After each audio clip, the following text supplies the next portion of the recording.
नमस्कार, मी सागर जोशी. TV9 विशेषमध्ये आपलं स्वागत. सुरुवातीलाच एक मोठी बातमी आहे. काँग्रेस नेते राहुल गांधी यांच्या धमकीच्या प्रकरणामध्ये आता मोठा ट्विस्ट पाहायला मिळतोय. राहुल गांधींच्या परवानगी विनाच वकिलांनी कोर्टामध्ये हा दावा केल्याचं काँग्रेसने म्हटलंय. उद्या दावा केलेला अर्ज ॲडव्होकेट मिलिंद पवार मागे घेणार आहेत.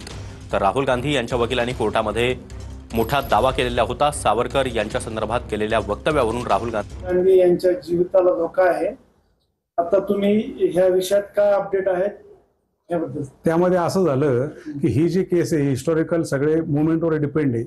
भविष्यात केसच्या दृष्टीने आमचा काय बचाव असा त्या अनुषंगाने पुरशीच दाखल केली होती.